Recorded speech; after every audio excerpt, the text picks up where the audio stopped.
All Long right. time. Yeah. Right on, right on, right on. All right. So anyway, welcome everyone to year two of PAS and Friends Conversations in Black. My name is W.S. Chikweme. I'm on faculty with the Pan African Studies Department at the University of Louisville, and we've been around for 50 plus years. And anyway, we started this public conversation series about topics that we kind of think are really or should be or could be interesting to large numbers of our people outside of the academy. And so this one here, as we start year two, we call it the Black Studies Canon Part 3. And our particular topic is the Civil Rights Movement. We started this thing a year ago, and so just by way of just very quickly to bring us up to date, and then we'll bring in our panelists and we'll get this thing started. So anyway, like I said, PAS and Friends, we started this thing last year. Who are we? Pan African Studies Department at the University of Louisville. Say, been around since 1973. Master's program, PhD, and undergraduate, and we're keeping the thing going, actually, of course, because everybody knows what time it is. All right, anyway, so this Pay Us and Friends thing that we're checking out the beginning of year two is what's going on. Just quickly, some of the things that we did. We started out with what is the Black Studies Canon. Matter of fact, I think a couple of books that we're going to talk about today, we talked about a year ago. Some other things we did, I'm just not going to do the full year that we did, but just by way of quick review, the second edition of the Black Studies Canon focused on Africa. I think Jakia, you were there with us for theirs. Well, you're my official, you're my unofficial co-host, so you're around for many of these. What else did we do over this past year? Dr. K, you were here for this one. We focused in on a particular important book, Asada Shakur's autobiography. Asada, an autobiography. Well, I think that was last November. I think we were on the actual, if I remember correctly, the actual anniversary of her escaping being liberated from prison, however we want to say it. I believe that was November the 2nd, 1979. Yeah, that's what's happening. Anyway, all right, let's quickly get through this. Dr. K, you were also here for the SNCC Chronicles. We started that one. I guess that was back in the spring. We're going to keep that going in the future.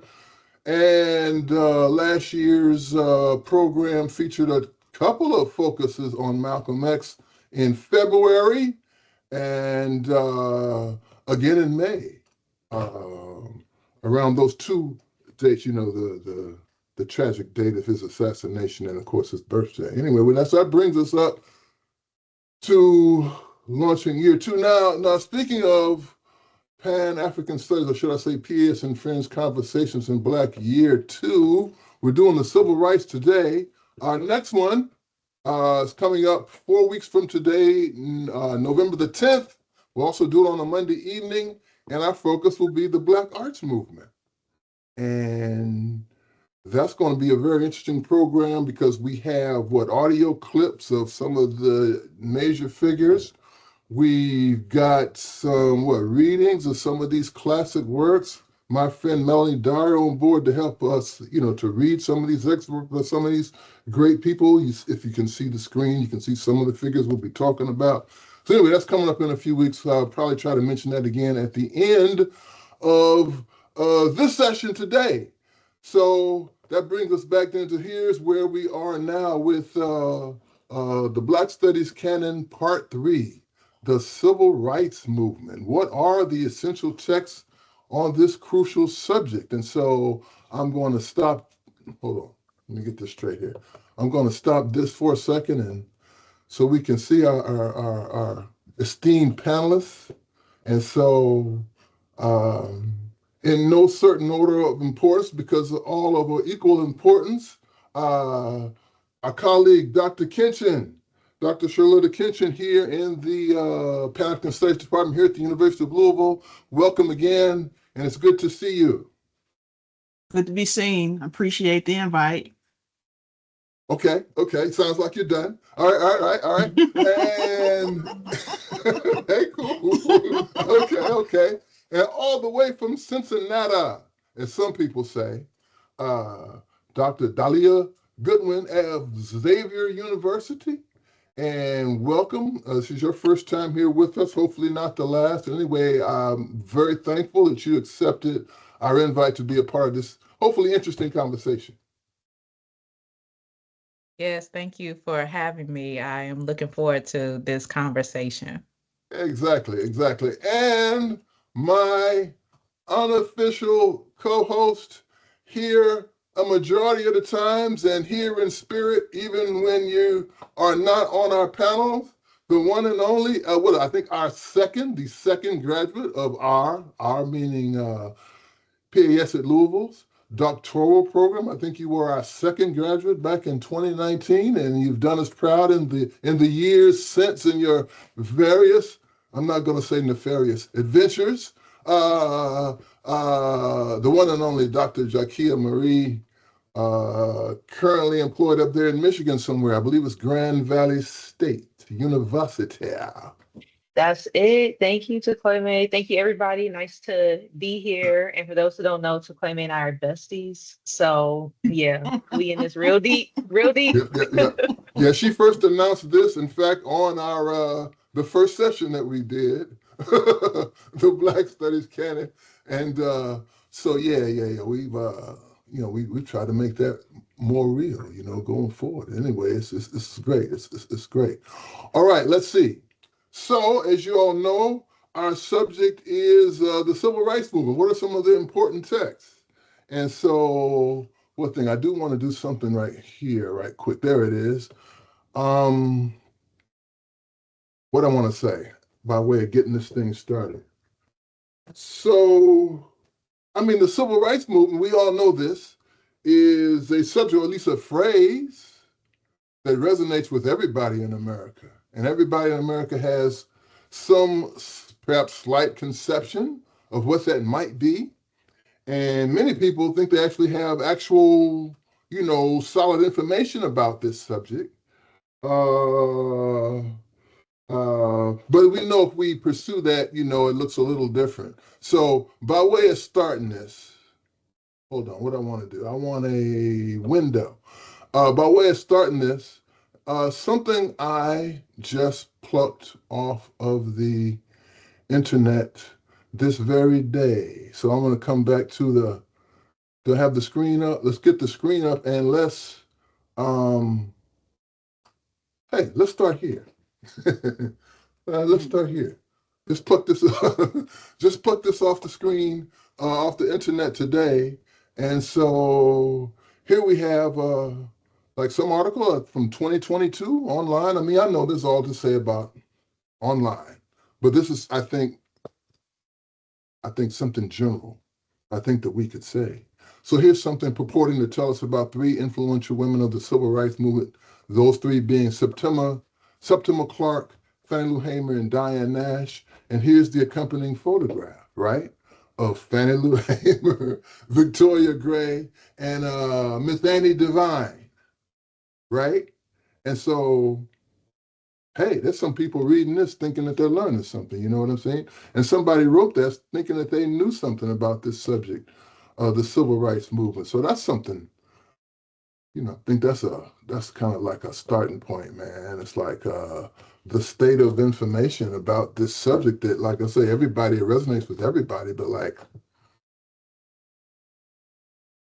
what do Americans actually know about this? It seems to me the answer might be very, very little. Are you asking us to weigh in on that? What do? Yeah, well, I think so. Okay. Yeah. I Okay. mean, Okay. I find this a striking image, actually. Perhaps worthy of remarks. You know what I mean? There's a lot one could say, but I mean, the simple thing of Jesus Christ, man. I mean, you know, Yeah. basic literacy in this subject. You know what I mean? Those are two very important people. Well, those are four very important people. So anyway, there's that. There's that, right? You know. Um, What do you think, man? What are the facts that you think that Americans who have not actually, either were not directly involved or have not actually taken a course on the civil rights movement? what are the facts that we could say are known generally in America about a subject that, like I say, will resonate with everybody in terms of feeling they have some idea of what it was. Mm. I mean, I know in the department I teach a course on the civil rights movement, and I find Yep. just, I mean, over the course of now what my 13th year, somewhere there in the ballpark, I don't know. It's getting Mm-hmm. up there. That the longer I've taught it, the less I find students know Mm-hmm. about the movement. Um, and now even like within the last maybe 5 or 6 years, even the details that you assume that they might know, right? Like, Mm-hmm. okay, they don't have the nuance. That's your responsibility as a professor to teach them the nuance. But it's like basic, the basic outline and the ancillary stuff that you sort of take for granted that that they don't know. So, I mean, of course, they still know Rosa Parks, but I think when I teach Rosa Parks, of course, now we teach Rosa Parks in a different way from even the way I was taught Rosa Parks. But Okay. like not being able to connect Rosa Parks to a movement, right? She was on a bus, right? What, like, what? She was tired, right? Like, so is that kind of narrative, right? So, um, maybe understanding a few figures, but not being able to necessarily connect the figures to to movement mileposts or campaigns or philosophies or ideologies. So I'm just finding again the longer I teach, the less my students know, which is not an indictment on them. It's an indictment on general climate as we know in the world today, and And the American education system, in the American education system for sure. for sure. You know, yeah, yeah. Anybody else want to weigh on this atrocious lack of information, this atrocious ignorance? Here's somebody who had the nerve to publish something, man, and can't even get like some basic information. Like, it's easy to get pictures of September Clark and Diane Nash. And you sitting up there like, Victoria Gray needs some run on her own. Annie Devine needs some run on her own. And look at this. I don't know. That it bothered me. Obviously, it bothered me. That's why Right. I presented to you all. I think that a lot of people think that they know. Right. They know what happened. A lot of people think that they know history in general, right? Everybody's a historian. Everybody knows some facts and everybody can get information right at their fingertips, right? They Yeah. can Google it, right? And now we even have AI producing summaries of information. So Mm.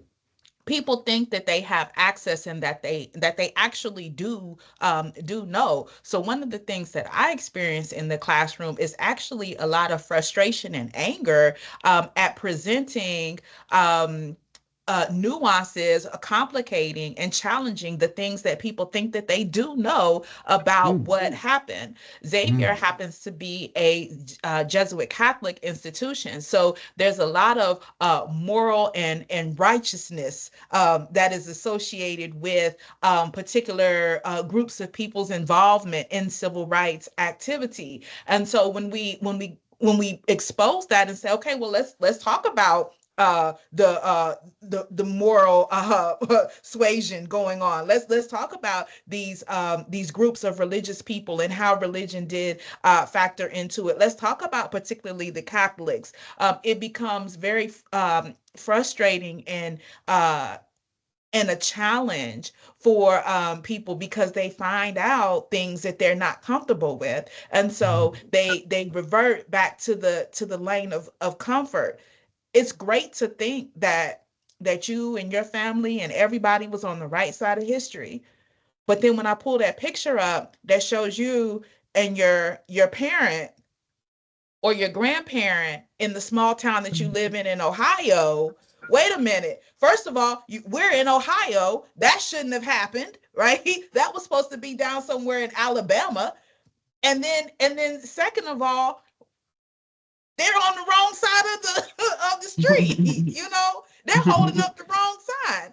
So, so I think all of these things figure into how we can see a picture like that, how it can go so far as to be published, and then how there can be no Retraction. outcry and demand for even saying take that picture down. If you say that article was posted in 2022, Yep. so it's 2025. Nobody said anything to them about that. Nobody thought, and even if somebody did say something, did they think it was that big of an issue that they should even redress it? Because what? It's just some black women. Mm, mm, mm, mm. Well, I heard that. I heard that, man. You want to add anything, or you just want to roll, Jakia? We can roll. We can roll. That's cool. That's cool.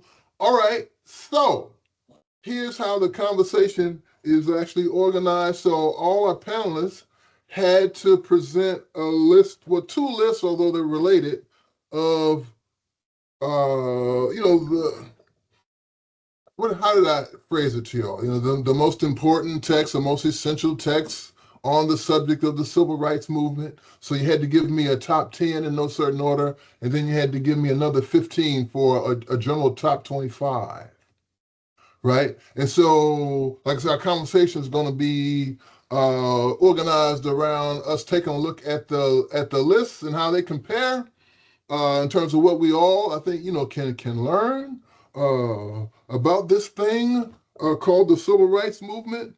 And then I think the larger part of the discussion, like in the second hour, I want us to move beyond simply talking about text and say, okay, what are the essential, episodes, storylines, let's say episodes and storylines and issues that are essential for a basic understanding of the civil rights movement. I'm gonna see where that goes. When I first started working on that, I was a little surprised, and we'll get to that in a bit. All right. So in a minute or two, we'll just have everybody go through their list. But the first thing I wanted for us to talk about, or to what's the word, to think about, to guess, perhaps. All right. So we all had a top 10 list. So think about this for a little bit. What are some of your candidates? I think for like books most likely for a lot of us to have in common. What do you think about that? Like, so, if there's four of us with a top 10 list, what would you think of some text that like everybody would have or most of us would have? Let's talk about that for a second, how y'all might conceive of that. And then we'll look at what actually happened there and we'll go from there. I would assume personally that In Struggle would be in all of our top 10. Um, people know it. So more so I mean, it's a good book, but also it's a very popular book. So I would hope that at least that one, if I don't hold on to nothing else, I'm holding on to In Struggle. You got any other candidates? I'll let everybody like maybe offer two suggestions and then we'll look at it and we'll take it from there. Anything else you think might be like highly represented amongst us? Maybe the Ella Baker book, because the issue that I'm thinking of is like, obviously people talk about Martin Luther King Jr., but there are so many different books that I can't really point to one that I would think we would all agree on as like a top 10. So I'm thinking Yeah, outside of that. yeah. So those are my two, In Struggle and Ella Baker. Okay. Those are interesting choices. There. Uh, Dalia, you go second. Let's make Okay. Dr. K go last. Okay. So I'm gonna say I would also say Ella Baker, but that's already been brought up. So I'll bring up Okay. another book.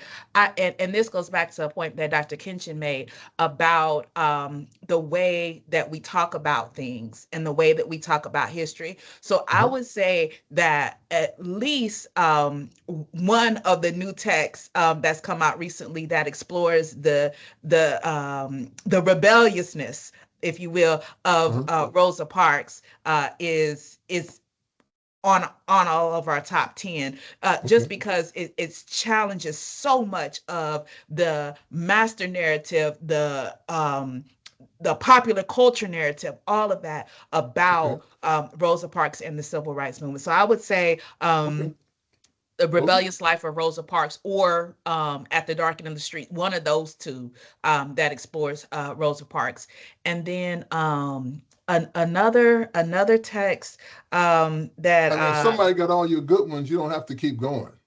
okay. Well, I mean, you don't have to, if you I'll want also to. say Fannie Lou Hamer. Also say Fannie Lou Hamer. Okay, okay. I Uh-huh. like okay, I like all of those. They leave you anything else to like they might not have left you a lot, No meat on the Charlotta. bones. No meat on the bones. Okay, okay. I I I I heard I, that. I will say I because it's in my list. I would imagine that um one of the local histories, either Ditmar or Payne. I've got the Light of Freedom or Local People. Okay, well, that's very Um, no, okay, no. yeah, and that's the one because I think Yeah. they offered others. I would say Ann Moody. I think Coming of Age in Mississippi, maybe, Oh, I maybe not like top this. 10. I don't know, but No, I like this. I like yeah, this. All yeah. right, well, so let's all right, next slide. All right, here are the books that like what we had in common. So first of all, nobody, there was no book that was on everybody. There was no text that was on everybody's list. Mhm. But In Struggle was 3 out of 4. Now Ella Baker, all depending on how you look at it, Ella Baker was 4 out of 4. Three of you three, chose the more recent Barbara Ransby book from what, the early 2000s. On my Mhm. list, I had the Joanne Grant book well, actually, I coupled the Joanne Grant book with her film also. I think those are two kind of related documents. So I could, I put them in as one entry. The biography and the film Fundi. And anyway, let me stop talking about it. All right. So Ella Baker did have 100% representation, you can say, although not necessarily textually speaking. All right, what else do we have in common? Everything else up here, like maybe two. Two of us had Eyes on the Prize, the TV series. Two of us had Coming of Age. So some, like I say, some good guesses, some good deductions on you all's part. So Fannie Lou Hamer, three people had Fannie Lou Hamer. Two people had the Chana Kylie book from what? Is that like early 2000s? And I think Jakia, you had the more recent book by Keisha Blaine. So Fannie Lou got 3 out of 4 representation. Then Robert Williams was represented twice on our top 10 list. I had Negroes with Guns, Robert Williams' own account, going back to what, 61? Anyway, and then I think Charlotta, were you the one who had Radio Free Dixie, the biography of Robert Williams by Timothy Tyson? Was that you?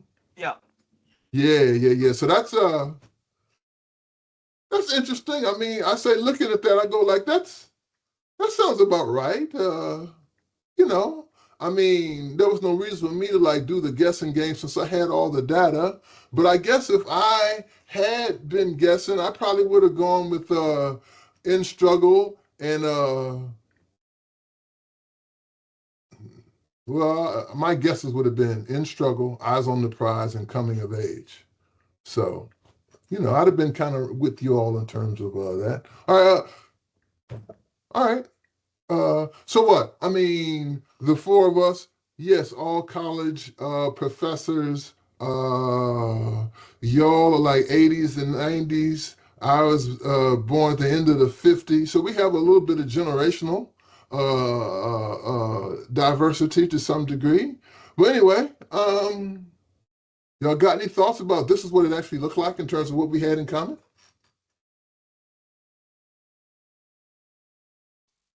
I would say I'm not surprised. These are some dope books. But I also think that because I know I got some students on the call too, but I think that in general, the the books that we chose are also very different, which again, I think speaking to when we are talking about that article earlier, speak to that about perspective and how we understand history, Mhm. and that we all guess that we will have similar books at the top, and all these books are from different perspectives.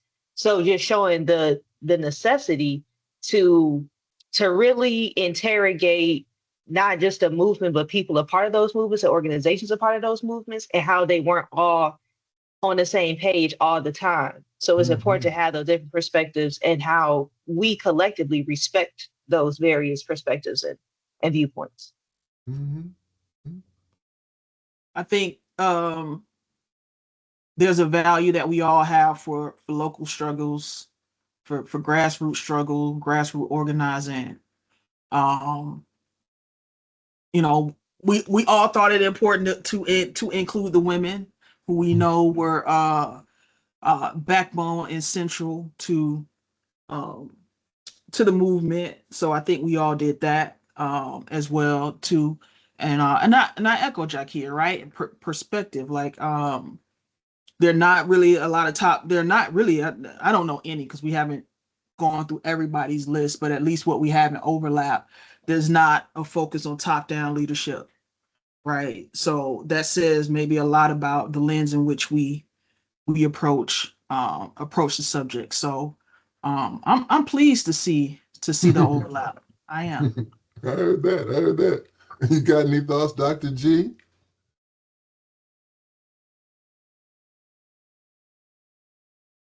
No, we Oh, can You're keep muted. moving. huh? We can keep moving. I'm good. Oh, okay. Thanks. Mhm. Okay. All right. Well, all right. Well, well, let's take a look at some of these lists and let's have people kind of talk about a little bit, not go text by text. No, not that at all. But just talk in general about what they were trying to accomplish and maybe pick out a couple of texts that one might want to talk about that one thinks, it's probably lesser known. So let's do that. Let's do that. And so let's start with Dr. K and Dr. G. Uh, which one of y'all want to go first? It doesn't matter. You want me to go first, Dr. G? Okay, Well, what are I you trying to accomplish, Charlotta, with your um list? I mean, I think for me, as you can see, I think because I am and and I say local, and I feel like all civil rights is local, right? It Right? starts local. That's where you see movements start and then they move up, in terms of national prominence when certain individuals get involved, and I figure we'll talk more about that. But that's my orientation, right? It's just, I'm somebody who writes about a local movement and local movements specifically for me in Memphis. So my orientation is in around like local movements. I also am a historian that focuses on the student activism component and the youth organizing component. So something like Claiborne Carson's In Struggle, right? It's and with Claiborne, there have been some other texts that have covered SNCC over the, since he's, I think was 81 here, since he's Yep. written that book. But I don't, for me, I think there are different interpretations that I think sort of give us some different insights into SNCC. But in terms of the way that the narrative is written, I don't think there's a better SNCC book, in my opinion, than Claiborne Carson. So like a book like that is central to, again, my orientation as a historian. Um, Trying to pick out maybe another one to talk about. The Ditmer and the Payne book, again, maybe similar uh focus. I love the way both of those books take the local movement, emphasize the grassroots organizing that happens in Mississippi, but they are able to weave those movements within the larger narrative of the national movement, right? So then you begin to Yep. sort of understand the ways in which local people who, particularly maybe prior to someone like Dittmer's book, you're thinking about local people, you're thinking about grassroots organizing in one way, but you understand that these things work hand in hand and they were essential to um, the way national movements would develop, right? You have to have that local seed in order to create the movements that came out of that. So both of those books again sort of speak to me in that way. So for me, to sum it up, to put a pin in it, is that a lot of it is just, okay, what's my orientation as a historian? What are the texts that sort of were important to me as I was sort of figuring that out? And it was more than these texts, but you made us come up with 10. So 10. Yeah. Here are the 10 that I settled with. No, I heard that. I heard that. Yeah. What I want to say. So I think on my list on the 25, I think I had like either Dittmer or Payne,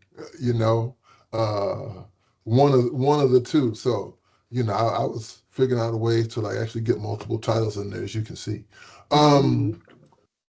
Let's see. All right. Here's one that, well, actually, you know what? On the one hand, when we went back, let's go back there just for half a second.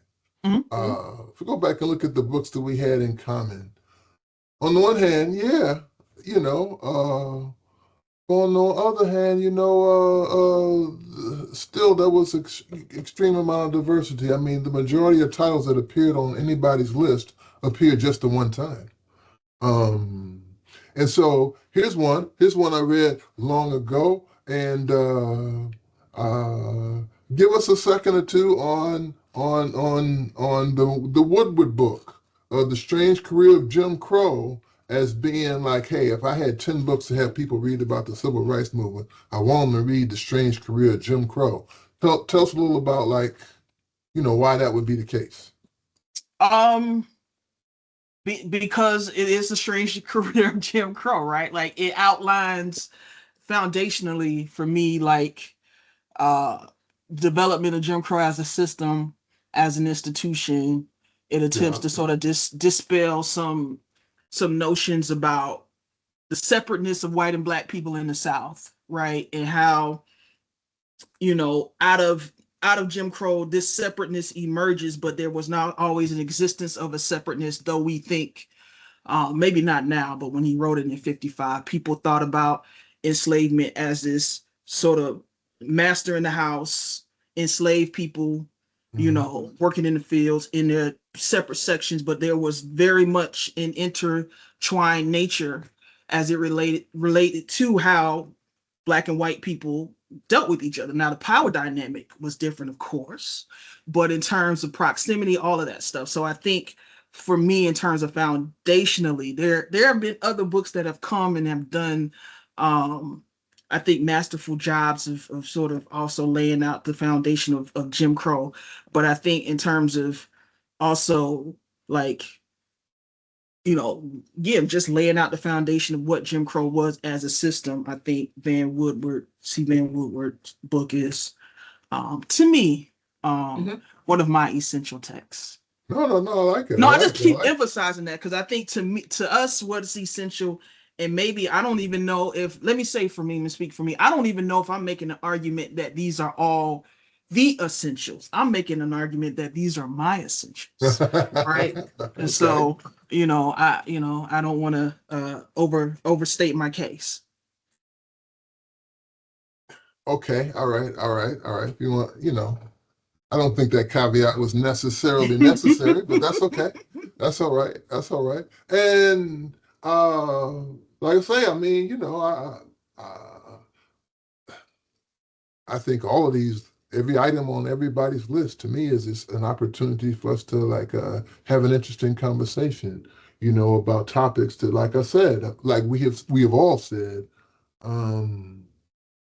there's very little actual common knowledge about.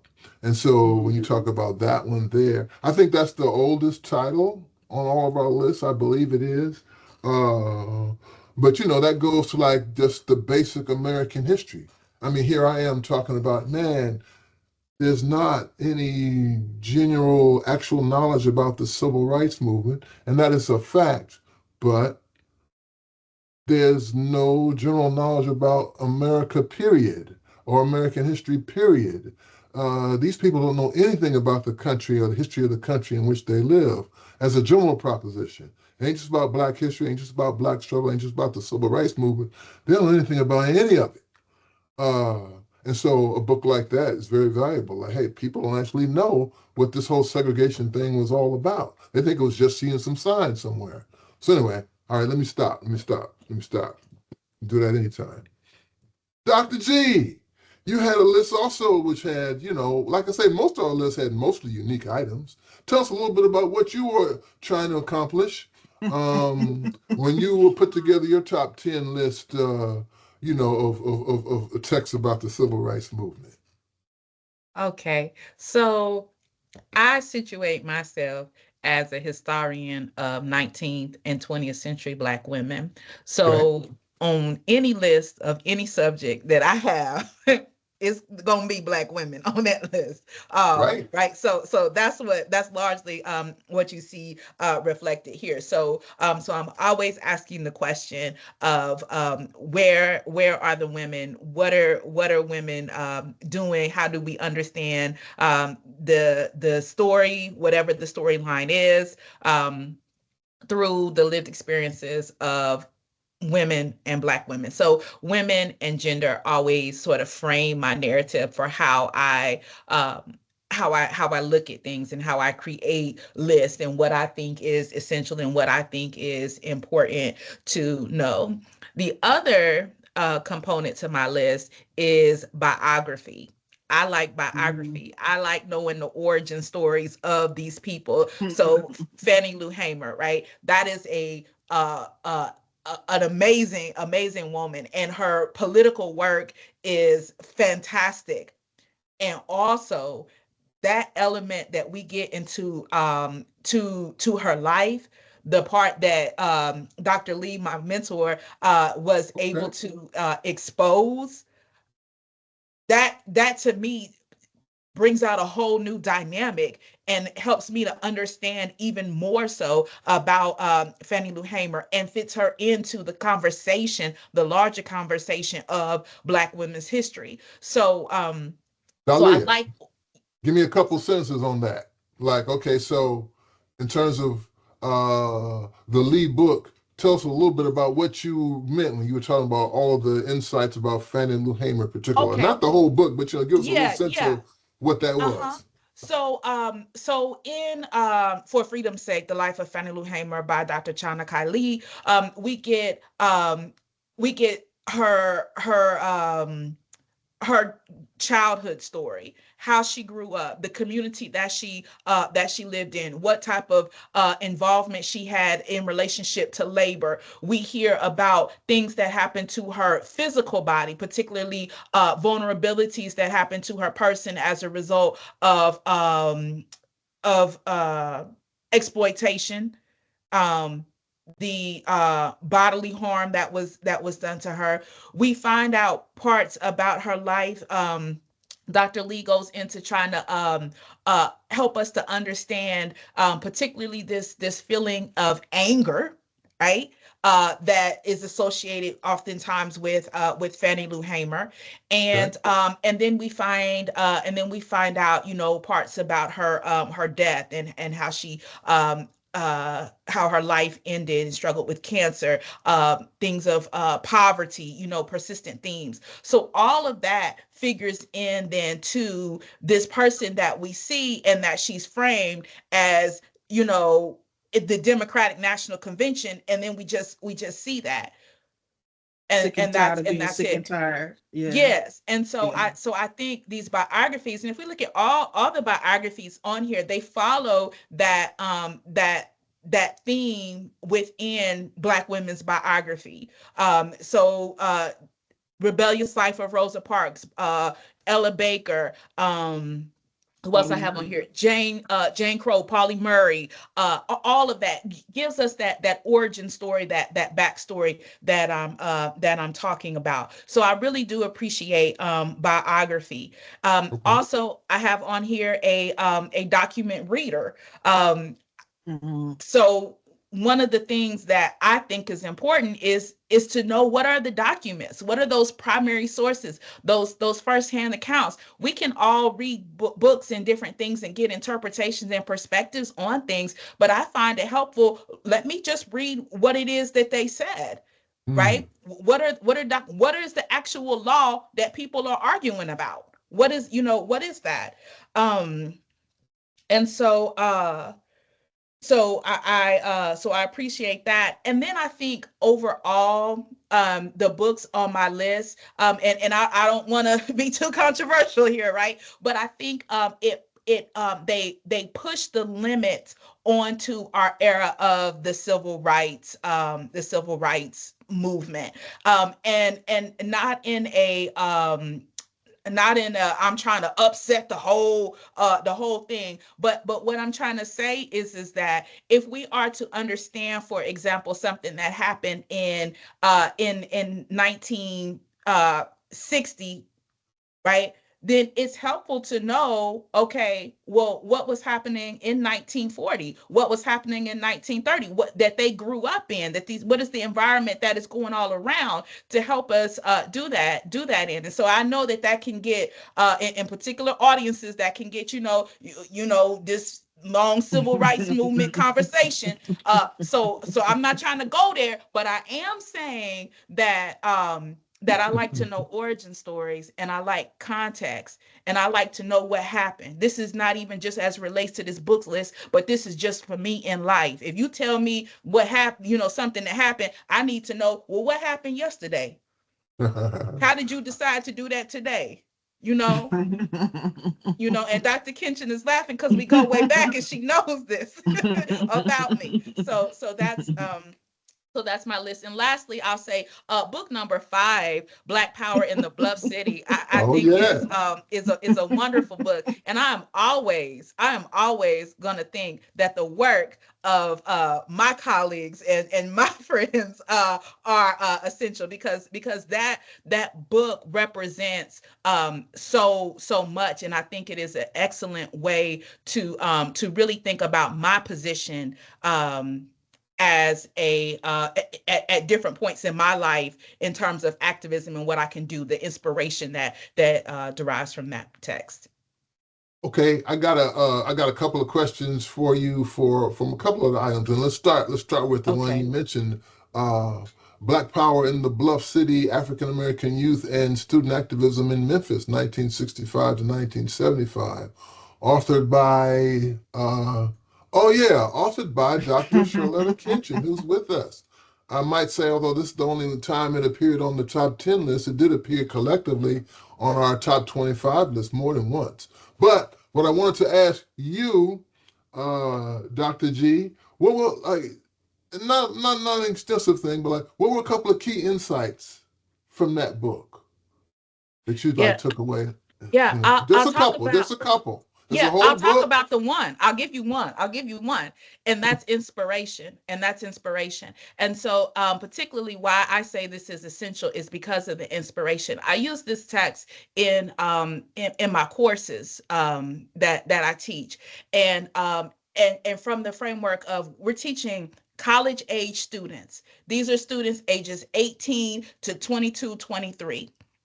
These are the people who Dr. Kinchin is talking about. Some of them are a little bit younger, some of them are a little bit older, but it is this group of people that are able to affect change ultimately in Memphis, at Memphis State, right, in the general area. And so I use that to talk to my students about not just being complacent, right? To think about how you can, be a part of society, how you can be a part of change, how you can, what your role is in this whole arc that we are in. And so Okay. I'll take away that, and then also the research. So I think that not only are these things topical that are important, but also how the book was written and done, and I have firsthand knowledge of how the research was done for this text, and the sources that were used, the interviews, all of that. So Okay. yes. Okay. All right. Good. Good. Hmm. Good. I'm going to save the other question for later. I'm going to Okay. ask you about At the Dark End of the Street because I mean that's an important text, and I think we probably need to have some conversation about that. Yes. But let's turn to the next set of 10, and I'm going to go last. That means Jaquita, you're going now. Tell us about like your list and what you were trying to accomplish with putting that list together. Okay, so with my list, I this um I'm not a civil rights historian. So when I was thinking about the books, I was actually thinking more of what has impacted me as a person and helped push me as a scholar. But I think also I guess we're just calling you Dr. G now, so I hope that's cool. Point of how do we get here? Mhm. Um, I'm very, very interested in like my work is around identity. So I'm always interested in how identities are formed and shaped and what events happen that influence someone's trajectory or, anything like that. So I was kind of thinking about all of that in the book. I mean, in the book list. So even though Malcolm X wasn't a part of the civil rights movement, he was still he still influenced it and was influenced by it, right? Mhm. So not just the civil rights movement as a movement itself, but it who it influenced and vice versa. And I obviously in struggle, which has been talked about, but I also wanted to put the Bayard Rustin book because going back to the previous conversation about how much people know, there's one very prominent person that people don't know about. And I get it that just movie just came out about him a few years ago, but there's somebody that people really don't know who was like literally on the ground, like from the jump. So I just find like these narratives are just these narratives are extremely important, but for whatever reason are under discussed. So I kind of wanted to put some books out there that may be familiar, but also people who most definitely need to be discussed and have been at the foundation of the movement that is most popularized, I think, across maybe the American psyche. I don't know. Mhm. I heard that. Um, since you brought it up, can we talk about that Rustin movie for a second or two? Mhm. So I Um, actually never even watched it because I'm like, I don't oh, like, y'all know me. Y'all know I get emotional sometimes and I don't want to watch a movie and get mad because I ain't gonna let it go. So I just never watched it until my spirit is ready. yeah, yeah. I mean, I wasn't in no hurry to watch it, but eventually I did take a look. And no, I mean, it's just, I mean, something else that I think is part of this conversation. We're talking about like the civil rights movement, and we're talking about like historical knowledge in general and such. And so I think I've noticed this for like some decades now, where people think that there is actual historical information to be gained from watching a Hollywood movie. And I mean, I think it works on both sides, just in terms of maybe some people, young people, maybe people who are not so young, like saying, oh, no, no, this is a great educational resource. You should watch it. Oh, I watched this movie. Now I know about such and such and such. I mean, there's that part. But yeah, I mean, yeah, when you do get around to do it, you probably still will get mad just from the standpoint of, wait a minute, almost nothing in this movie actually happened, that kind of thing. And yeah, that's not really necessarily quite specific to the Rustin movie, but yeah, I was pretty appalled because it's all about, and I'm gonna stop, but like it's all centered around the March on Washington, right, which is Mhm. an important event in American history, civil rights, if you want to say it like that. But what a tremendous disservice to that event was done by that film, man. So yeah, yeah, yeah. I didn't dig that. I didn't dig that very much. But like I say, that's a broader thing. Let me see. Let me see. Uh, yeah. You made sure some James Baldwin got in there, huh? The Far Next Time. Yeah, absolutely. I remember when I read my first James Baldwin, when I first read James Baldwin, and I was like, okay, this is nice. I was just an undergrad. Somebody's like, you should read this book, and I'm like, this is cool.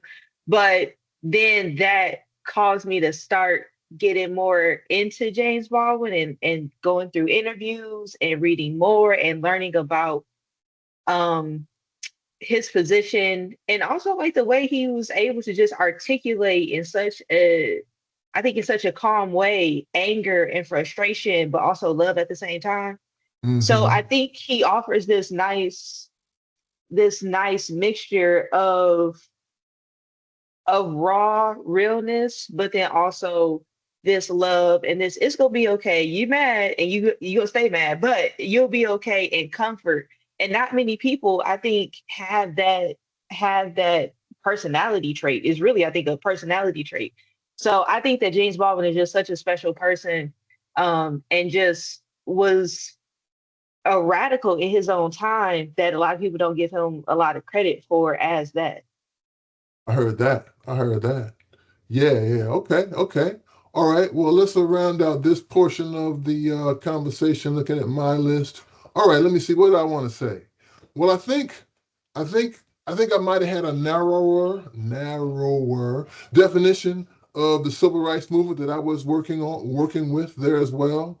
So, so I did kind of focus in on events really of the first half of the 1960s for the most part.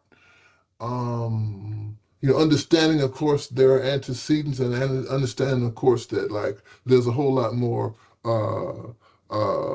protest and liberation-oriented activity to come. I kind of really rather specifically, I think I said this to Charlotta. It's like, well, the Black Power movement is, although obviously related, a different subject. As a matter of fact, one of these in the future, one of these Black Studies canon subjects will in fact be the Black Power movement.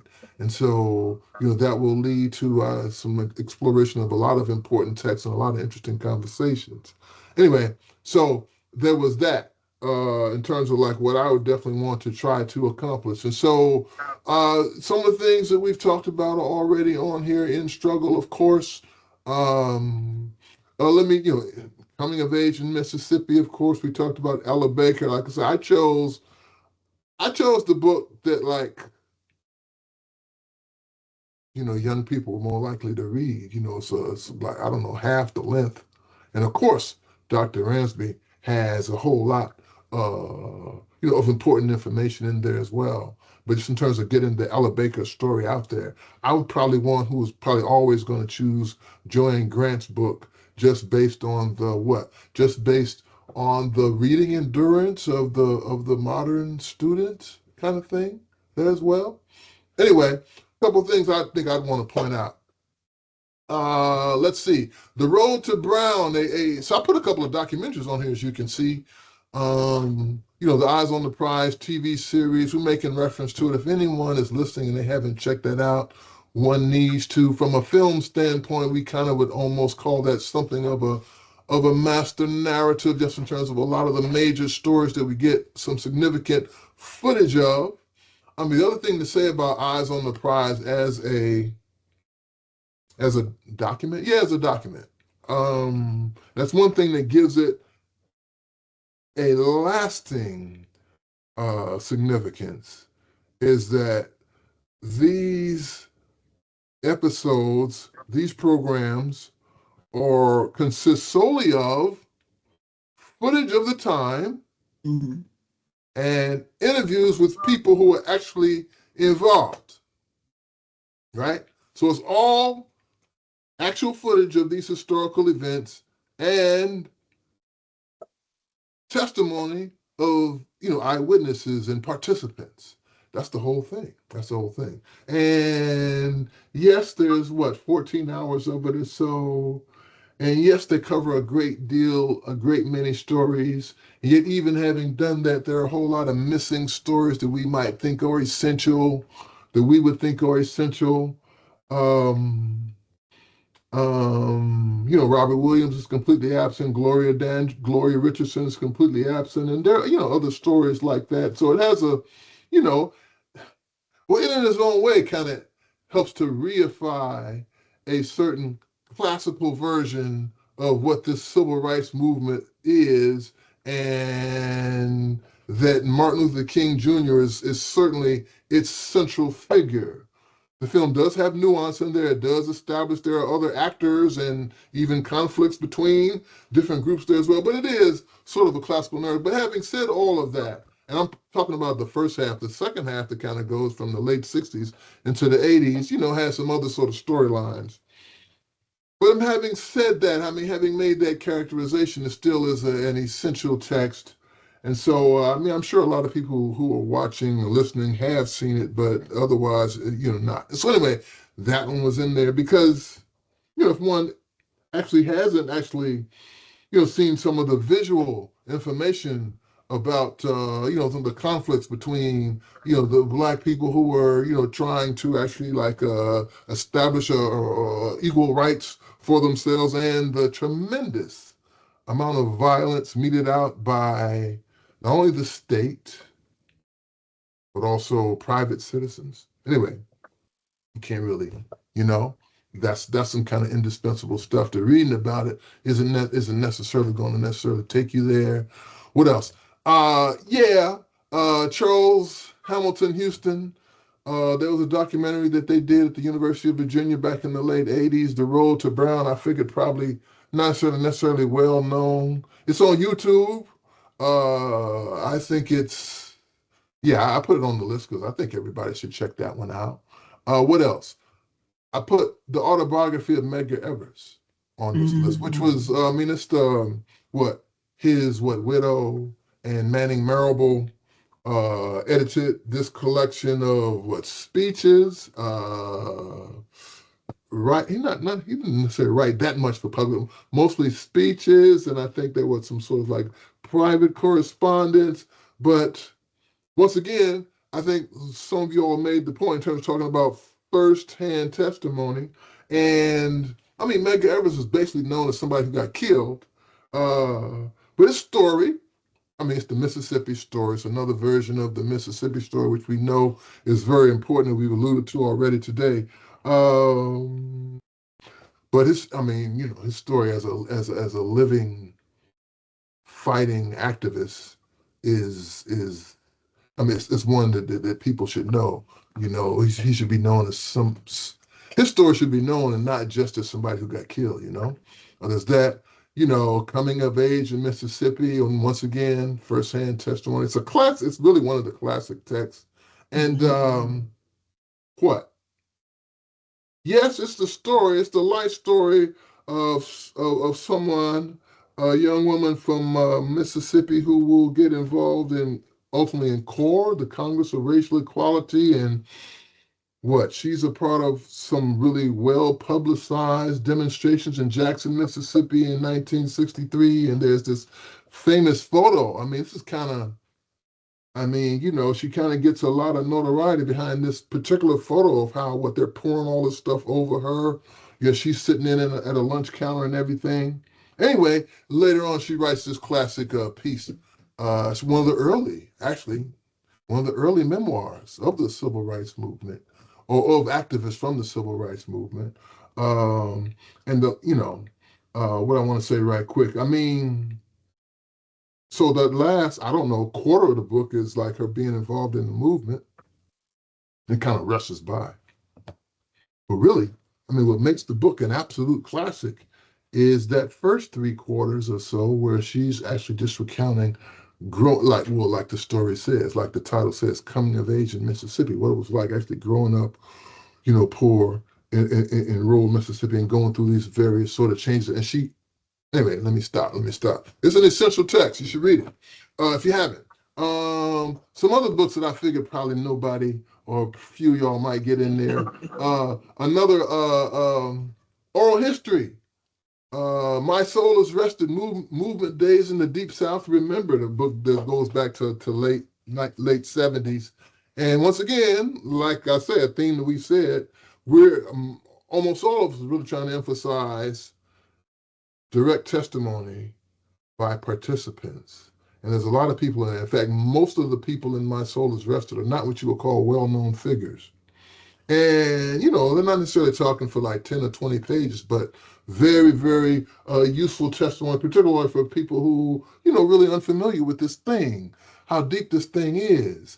What else would I call people's attention to here? So I put there's some music on the list also. Voices of the Civil Rights Movement.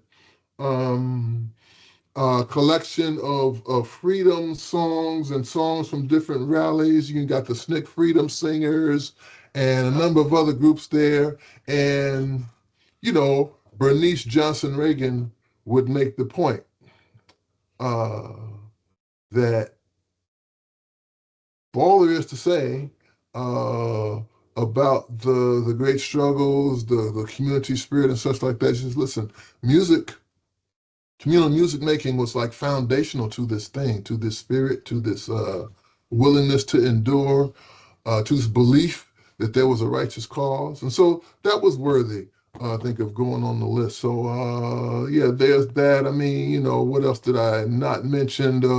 River of No Return, Cleve Sellers, once again, one of the classic autobiographies. People might refer to it as a Black Power narrative because all the history goes, but that's the other thing that I think you all already have said too, like Black Power or a tremendous amount of the people and the energy, right, that goes into the Black Power movement, certainly emerges from these struggles when they were still calling this thing the Civil Rights Movement. So I was trying to get some kind of coverage like that. So I think collectively a very interesting list that we came up with. And anyway, that's what I was up to. That's what I was up to. Yeah. All right. So, hey. I do got a question. Yes. And that was a very academic sentence. I do got a question. Your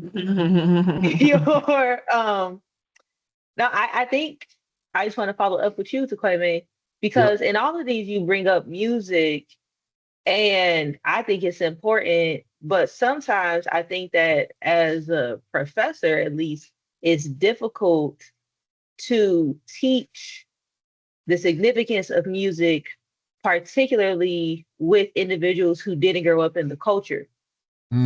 So it's difficult to grasp that the emotions, but also the cultural significance of some of the things that we do. So I guess if you want to tell us a little bit more about like how you incorporate music in these types of conversations and maybe try to get students to connect, I would be very interested in learning. Very good question. So, like many of us, I've taught a course on the civil rights movement, taught it, quite a few times over the last couple of decades. And as I think about it, I mean, I don't know that I actually specifically assigned any, like I know I definitely didn't assign any. I haven't assigned anything like from this record or any of the other records.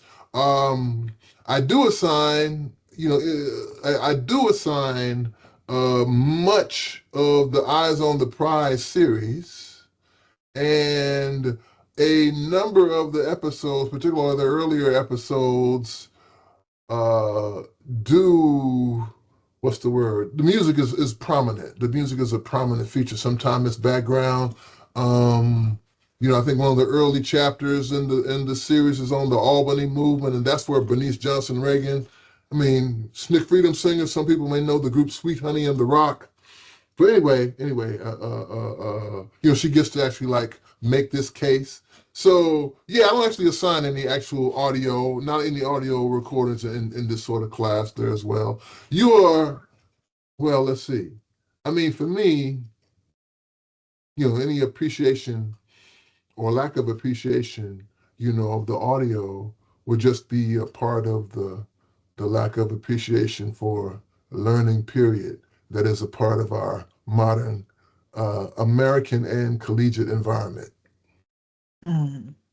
Can I chime in? I am not uh the specialist in music as the esteemed Dr. Taquame is. But I haven't done this assignment in a few semesters when I've taught civil rights movement, but I have in the past assigned a um assignment that I call music of the movement, Uh-huh. where I have students create like a playlist of different types of protest music or music associated with the movement. Like they have to come up with some overall arc and theme, and then they have to find music that fits in there. And I'll let them do some hip hop and all of that stuff. But one of the parameters is that they have to do certain music from the era. And I always include folk music. I always include, music from the 60s and so on and so forth. So it gets them to then go back and kind of, because they think about, I don't know what they think about now, because I think they just vibing now. But like when I think about, particularly let's say around the time Kendrick Lamar's To Pimp a Butterfly came out and that type, right? So they think about their music as protest music, which it is in its own way. But I'm like, okay, this has a longer history and trajectory that you need to go back to and be able to understand, like, what protest music sounded like during the time in which we're studying. So again, I don't have the expertise per se, but that's sort of something I do to at least expose students to not only the readings and the visuals, but also the music of the movement. No, that's a good point. That's a good point. So, I mean, that particular piece that Voice of the Civil Rights Movement really was about movement people, recordings of like meetings, where music is being performed, recordings of the various groups. Uh, so I believe the SNCC Freedom Singers were the first of these groups which were formed to be originally formed to be part of fundraising performances or tours and such for like speakers, speakers who are going around trying to spread the word. And so, in the wake of, I must have been some significant success on the part of SNCC Freedom Center. You had the Core Freedom Center, you had a number of others. And then just beyond talking about particular, named entities, there were certainly figures within some of these different local movements who were just known for their great pipes and their renditions of various pieces. So you had that in there. I'm pretty sure there's like some Fannie Lou Hamer singing in there. I think all of y'all know that in terms of like public gatherings and such, she wouldn't necessarily hesitate from breaking into song and getting everybody along with her. And long ago, I don't know if I still have it, but she actually did a recording of like I think it was called something like "Songs My Mama Taught Me," and just her. Do y'all know this record at all? And I used to. Well, let me not start talking about myself, but yeah, I used to play some of that stuff on the radio when I used to do radio songs. She, It's on she YouTube. could sing good. She could sing good. Yeah. I'm following Jakia's lead. Yeah, What you it's say? on YouTube. It's on YouTube. It is? All right, Hmm. so people should check that out then. People should check that out. There's more and more stuff on YouTube, isn't it? Yeah, it's Every actually day. it's a very valuable resource. It's a very valuable resource.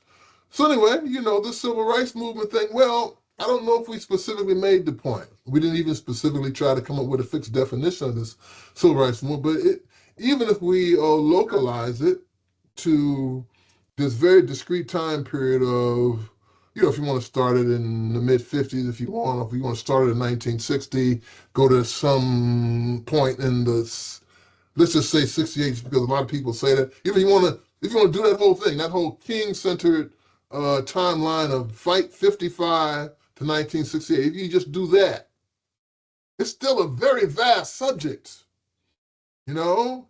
Even you just, okay, we're going to localize to just this 13-year time period. It's still an extremely vast subject. And so, I mean, that's one reason why we see the significant diversity in our list. So yeah, all right, let's move on. Let's move on. In fact, time is moving. Time is moving faster. I knew it would, but here we are.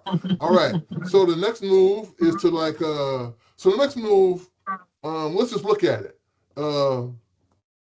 Books that we had in common, if you consider the whole 25, right? Our list of 25. In addition to what we already talked about earlier, here are other books that appeared on more than one list. And generally speaking, when I say more than one list, I mean like two.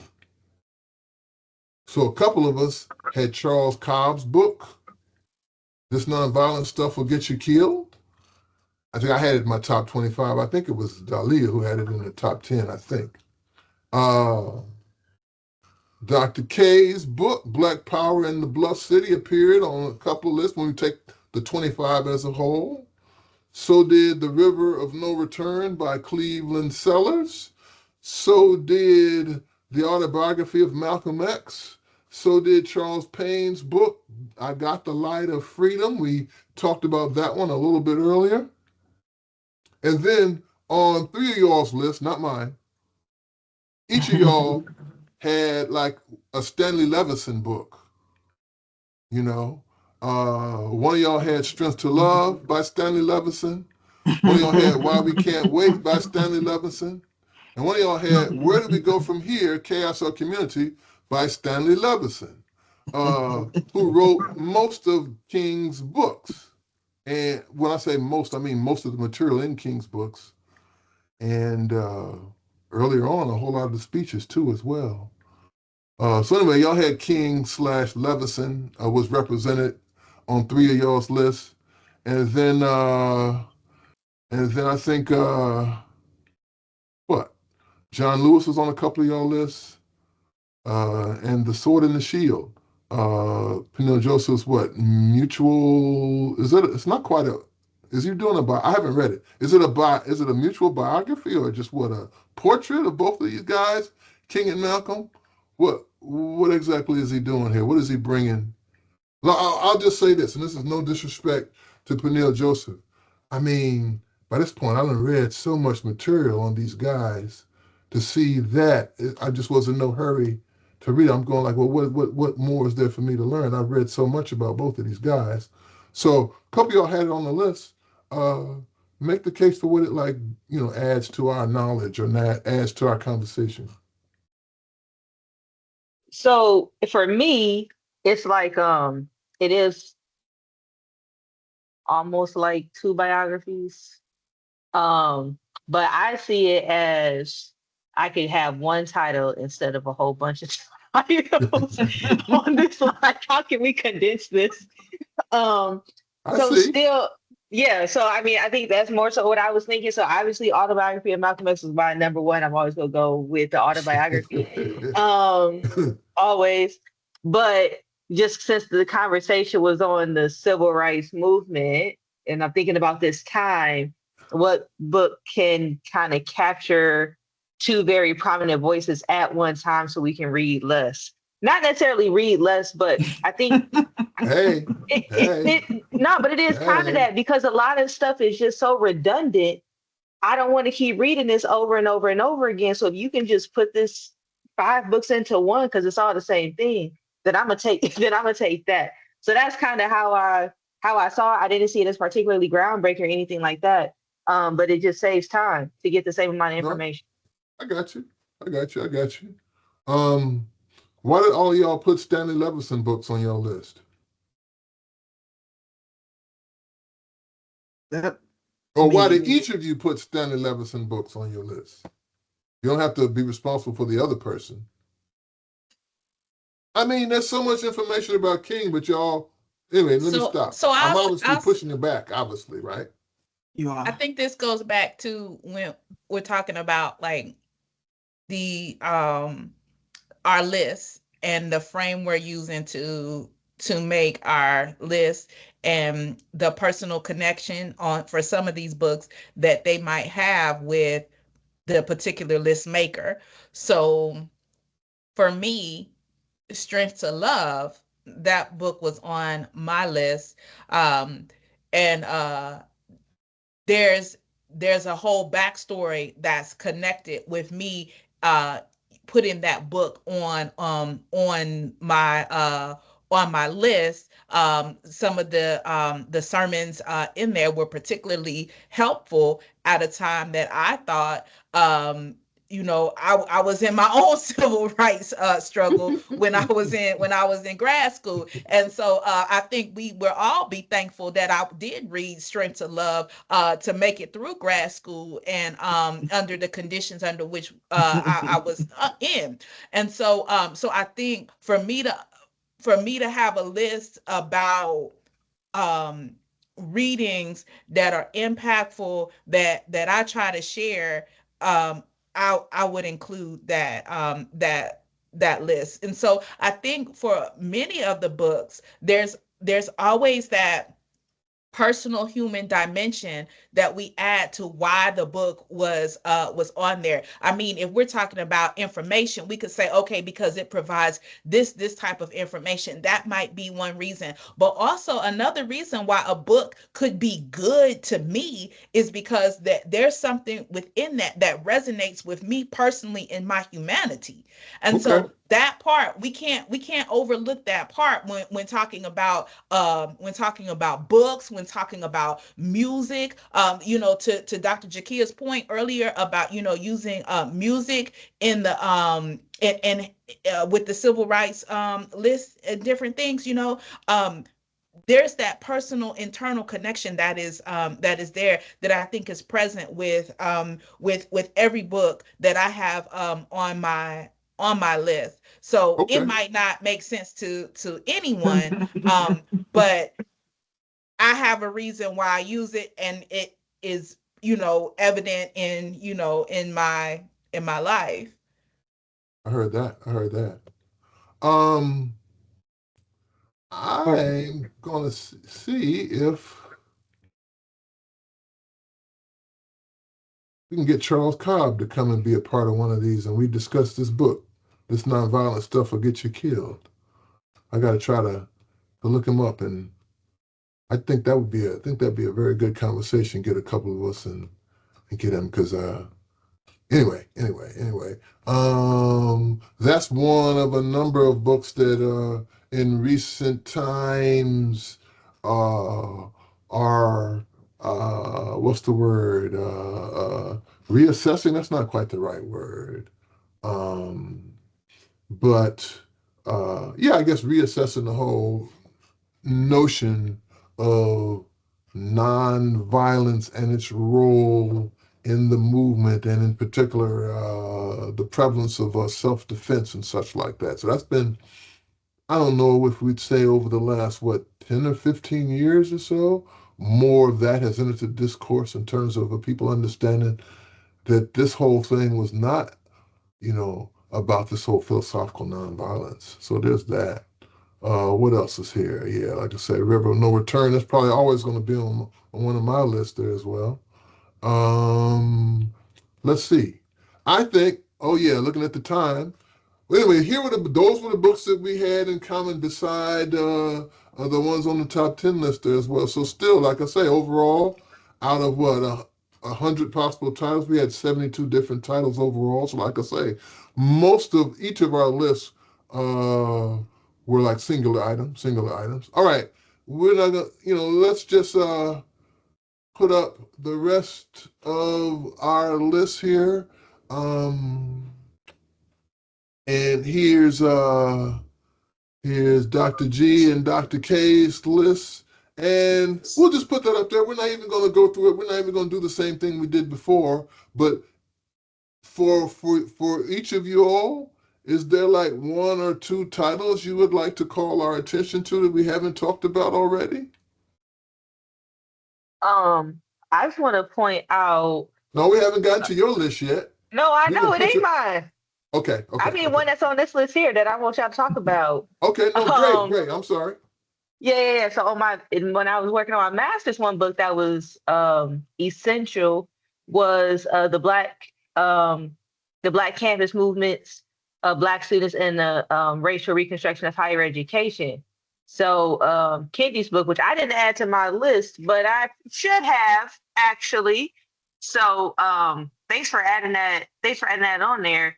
I think that book is when we were talking about Dr. Kinch's book of grassroots student organizing and the influence, particularly as educators, to show when we're working with traditional students of like, yo, this could be you. So I Mhm. think that this book actually shows the same thing, but of course Dr. Kinch's was more local history and this one is looking at various college campuses, so the context is slightly different, but the same age group is, and at the same time the same type of impact, which is huge, right? From young minds who, I think that sometimes, especially with social media and things like that, it's very easy for us to second guess ourselves. And here is Mhm. some inspiration on your feelings are valid. What you're seeing is real. Even if you don't have the language to articulate it, you can do something about it. So I just wanted to point that one out if y'all want to keep talking about that or not. No, can I piggyback? Uh, and I know Dr. G's gonna, excuse me, take a title or two from her list and discuss it. But yeah, like I think a part of what we're talking about, like what do people know about the civil rights movement? What do students know about the civil rights movement? Um, I think in large part is, yeah, we live in a very ahistorical society, right? Where people just don't know history in general. But I also think like there's a perspective that this is so far in the past and does not connect to me Mm. that texts like, you know, Ibrahim's and I'm like mad at my list now that I didn't include Ibram or I didn't include Stephen Bradley's um book on Columbia. And some of these other texts that I think, when I think about teaching the movement, like, you know, it's not just these older people who did these things, right? It's like using these texts to Dr. G's point, to Dr. Kia's point, to point out like, okay, here's how you can utilize your power. These people were 15, 16, 17, 18, right? They were your age, they were in your age group, they were in college like you, and right. And look, I say all the time in teaching intro to PAS, like, we're here because students your age, right, dare to, stand up and demand that, there was a relevant curriculum for them and there was a department that they could take classes in and so on and so forth. And that changed the whole direction of, higher ed. When we talk about, ethnic studies, women and gender studies, so on and so forth, right? And I think these texts, that text in particular is one of many, right? Martha Biondi's book comes after that, in in a school of books that do a good job. What's Rojas's book, right? Like Yeah. that does it, yeah, right, that does a good job of sort of highlighting that. Pick one, Dr. G. Yeah, so I'll say the Betty Collier Thomas and VP Franklin edited collection, Vicky Crawford, Jacqueline and Ross and Barbara Woods collection. These two texts, they are older texts, and also uh Dale Gore and Jean Thea Harris and Kamasi Woodward. These are older texts. But one of the reasons why I included them on these on this list is that they're foundational, and I think that many of us will say that some of the texts that we have on our list are just because they are foundational texts. These texts that I just mentioned, they are foundational in that they created the space for us to talk about what I teach women in the civil rights era, in the civil rights movement, right? That's the course that I teach. So for me to be able to teach that, it's these texts that I was using years ago when I first was TAing for Dr. China Kylie. We were using these texts because these were the ones that were out, because the books weren't written. So these were the texts, these were the spaces where the questions were being asked that they wanted future scholars to then be able to address. And so now we have a whole new generation of texts that are answering those questions that were first posed, right? They're building on that knowledge. And so I think it's good to be able to go and to then and to build it out, right? So if we're, for example, talking about if we go back to the original picture that you showed with or the picture that didn't show the people but if we want to talk about Septima Clark, and we want to understand why that article with the accompanying picture would have been so offensive to not appropriately have her pictured, or to have the other person, then we go to these texts to understand, well who was she, right? How can I find out general information? And then we can move on to our other texts. But I don't want to overlook these texts that really paved the way and created the space. And I think we can say that, like I said, I think we can say that for all our lists. There are many books on our list, but I will just say that. And then just to push a little things forward, some thinking about entertainment, going back to the point about music, right? Entertainment and the civil rights. So moving to those intersections of how we understand the civil rights movement, right? Was it all just at the courthouse, right? Or did it occur in popular culture, right? Did it occur through music? Did it occur through art? How did it occur through fun? How do we even fund this thing, right? You talked about the SNCC singers. Well, Tanisha Ford's new book, Molly Moon, talks about these lavish balls and parties, to help fund this whole movement, right? So the intersections and foundations. That's me. Okay. Dr. K, can I select the book for you to discuss from your list? Sure. And the rest of y'all can chime in as well. So yeah. Talk to us a little bit about At the Dark End of the Street, Black Women, Rape and Resistance, a New History of the Civil Rights Movement from Rosa Parks to the Rise of Black Power from 2011. Danielle McGuire is the author. Ooh. So Oh, because y'all can chime in because she's on multiple lists. But yeah, sure. I want And please a little chime in. discussion. Please chime in. But because I'm notoriously bad at following the assignments.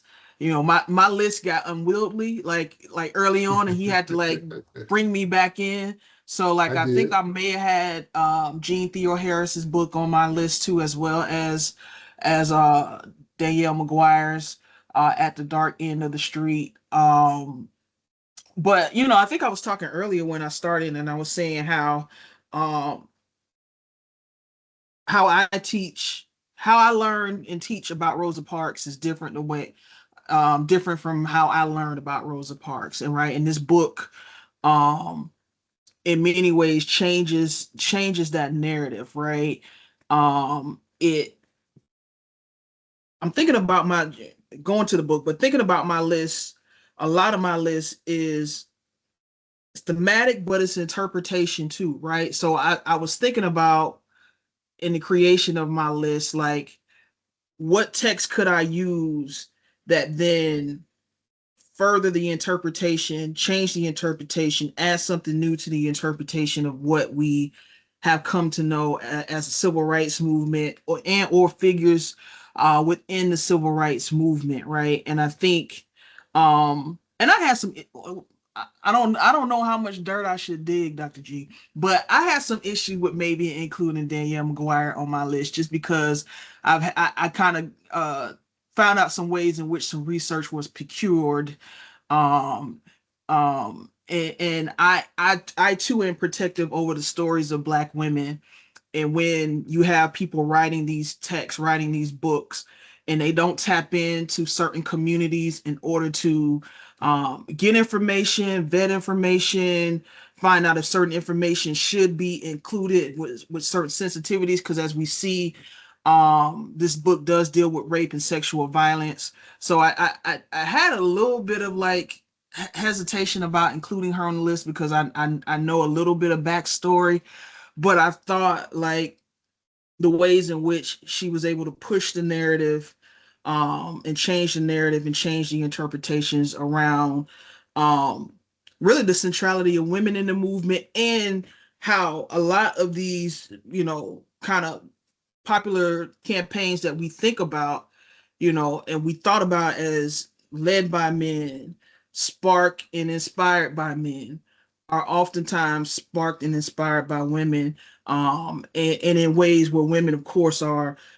activated. Like Rosa Parks is activated. She takes Rosa Parks back to the 1940s, back to her roots, as working with the NAACP. So we get Rosa Parks as activists and not as simply as seamstress. So she does a good job of sort of repainting that and recentering some of these civil rights struggles and narratives around, not just the activism of women, but how it emanates out of some of the trauma that happens to women and then goes on to then spark the movement. So that's why I included her on my list, even with my reservations. I heard that. You got anything quick you want to add, Dr. G, or does she kind of cover what needs to be covered? Dr. G got something. I think Dr. Kitchen said what needed to be said. I'll just add this brief part. Is that I added that book to my list because of the central theme, not only within Black women of this era, but within Black women's history, and about sexual assault and vulnerability. And these are patterns that we see. And as historians, right, we're looking at patterns, we're looking at trends, right? We look at those things. And so this is in this era that hadn't been discussed before thoroughly, and brought to center stage. And so I think that that's important, and it gives us an opportunity to discuss methodology and research methods, research skills and stuff like that, even with using the book. Okay, right on, right on. Well, let's move on. Let's look at the rest of our list here. So, Jakia, pick one. And I think it should not be Soul on Ice. I don't think Soul on Ice should be the one you pick. Oh yeah, y'all. Sequoia may clown me, but I got good reasons. So We don't have time to do that. We don't have time to do that, my friend. no, I'm debating between Anthony Penn. I think, yeah, okay, so maybe I'll go with Anthony Penn. So first, okay, Anthony Penn in the Emmett Till book. I mean, I think that we have to talk about Emmett Till if we're gonna talk about the civil rights movement. So I just wanted to make sure that um I had that on there. And I think, yeah.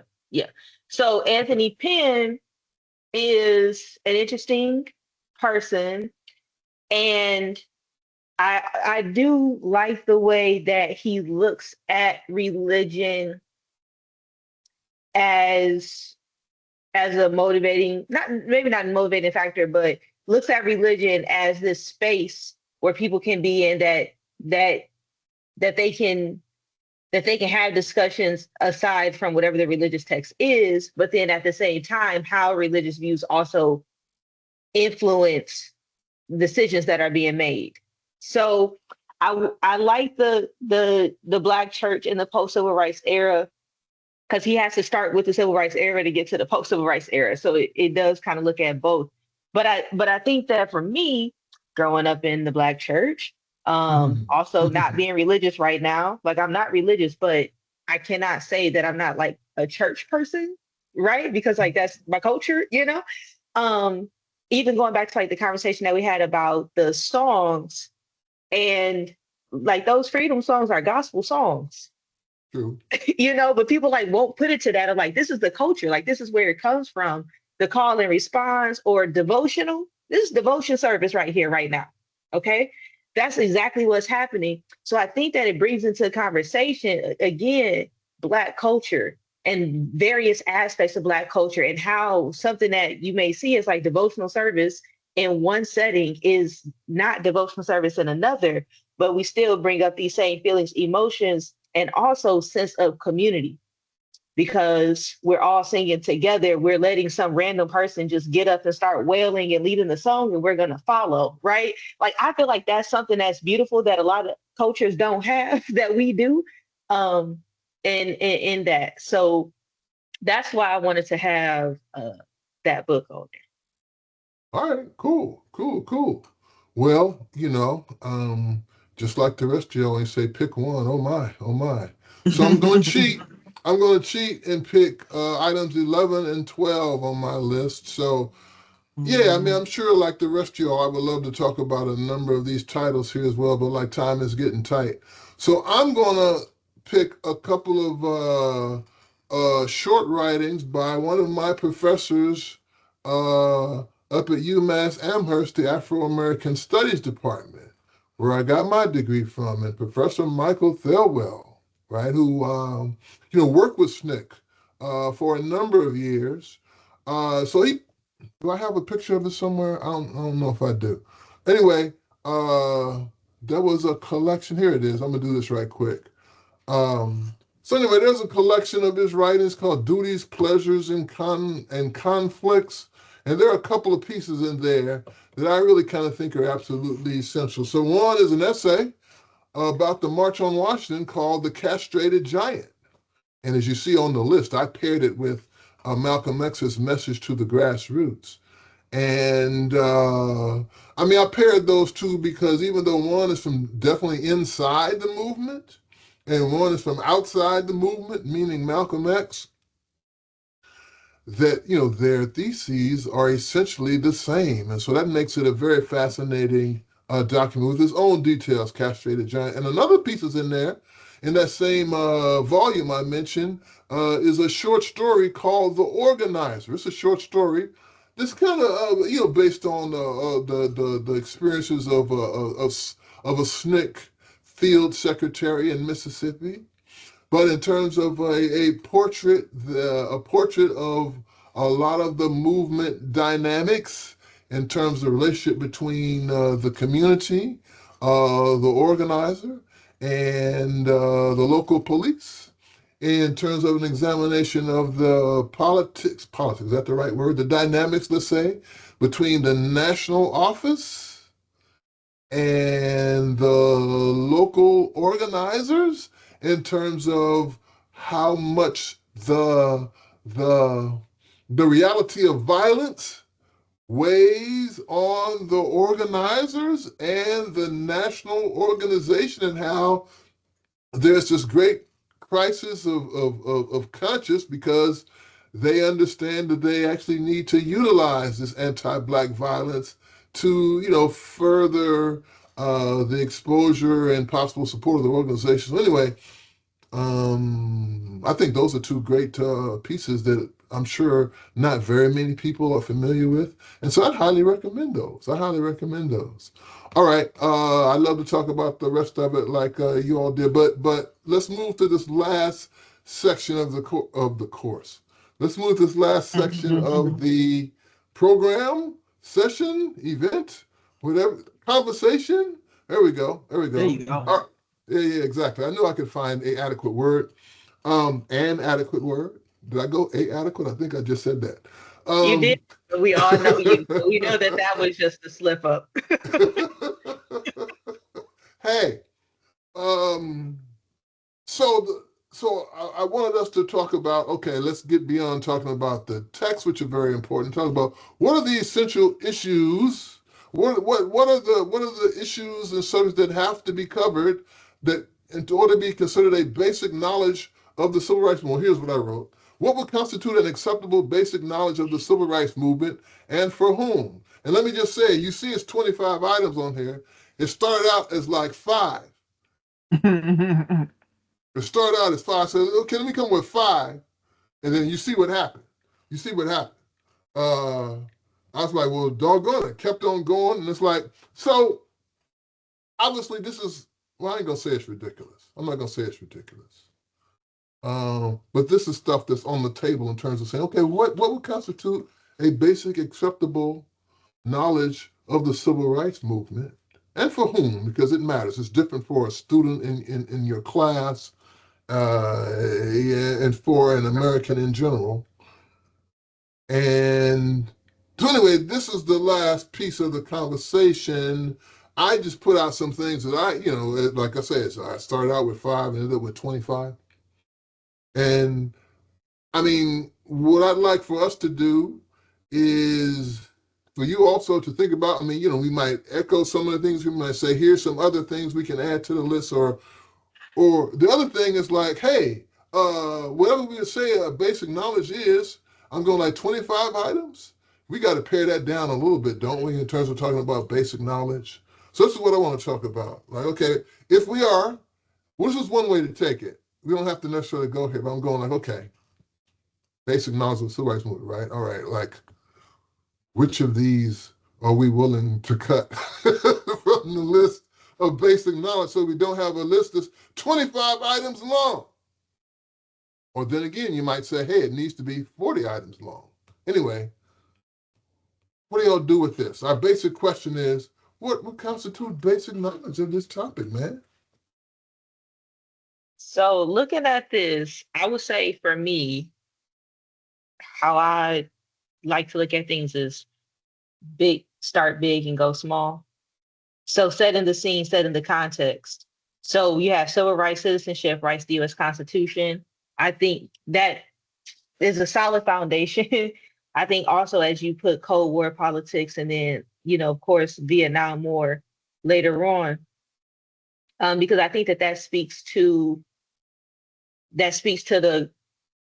the larger American culture, but then also what's happening globally that impacts things like immigration and things like that. So we got like decolonization across Africa. How is that influencing the psyche of the civil rights movement, right? But you wouldn't even think that far if you were not thinking on a like more global scale, like set in that context. Yep. So I think that those are absolutely necessary as far as how are we framing this to get to understand the everyday lives of people? What's on the news, right? What are they talking about every day on the news? They're talking about wars. They're talking about Russia. They're talking about this. So I will say I agree with that for sure.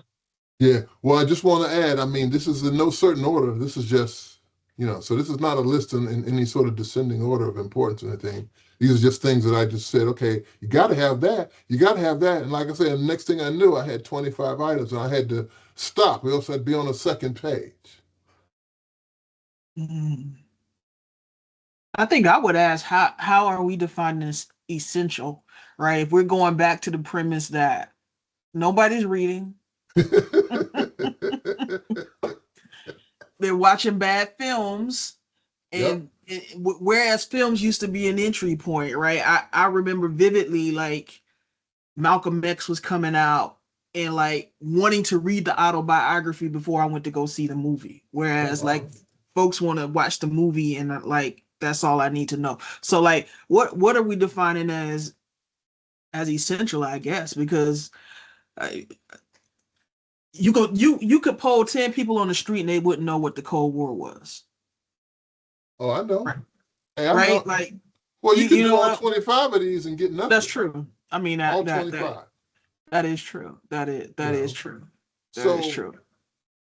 So I think we all would have to, we ain't going to come to no consensus on True. Okay, what, yeah. So for yourself, I guess the only way we can really answer this, you know what I mean? Because, we're not having like some sort of grand, national, convention, to write no textbook or anything like that. We're just trying to conceive of, okay, like,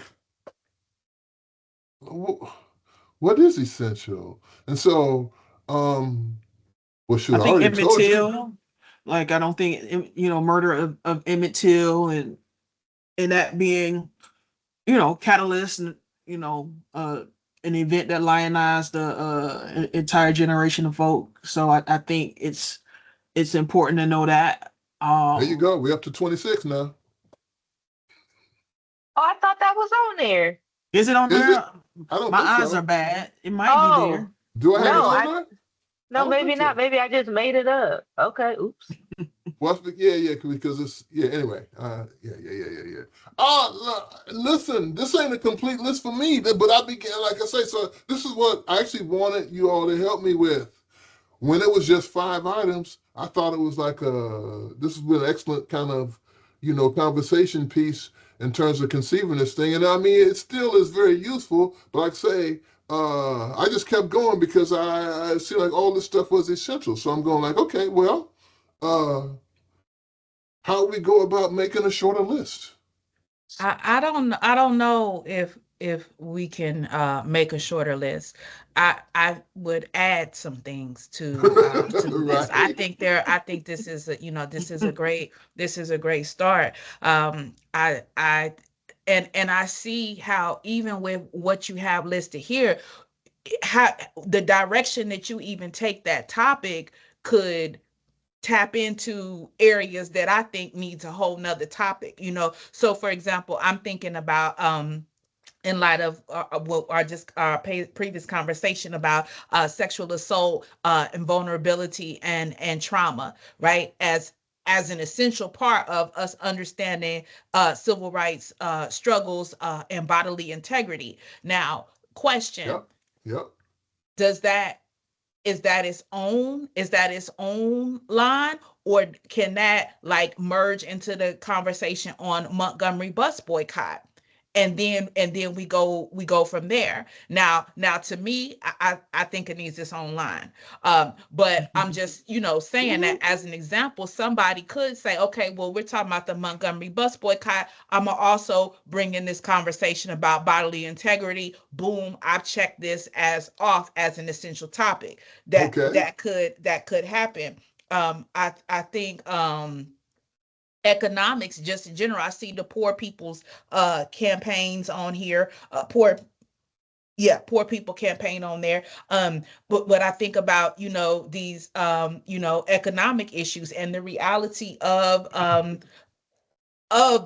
the people that we're discussing, in reality of their lives at the time, the reality of their lives post um civil rights era, and I'm talking about lives because I do biography, and so then I see a couple people listed here, and so then when we get to start talking, do we lump the people into the into another topic, or do they get their own line item? Also, schools, colleges, I think breaking that down between K Mhm. through 12 schooling desegregation and higher ed those are that Brown versus Board. I need some sublines underneath that. Yeah, I so know. I um know. I know. so I think we can start here and build out a list of what that could look like. But now I want to ask another question too.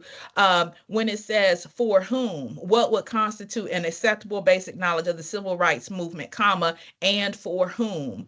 So the for whom. So what's the group that we're talking about? Are we talking about for our students, a college class? Are we talking about for the lay person on the street? Are we talking Yeah, about for those would be somebody? the two general categories, which I mean, it wouldn't be the same.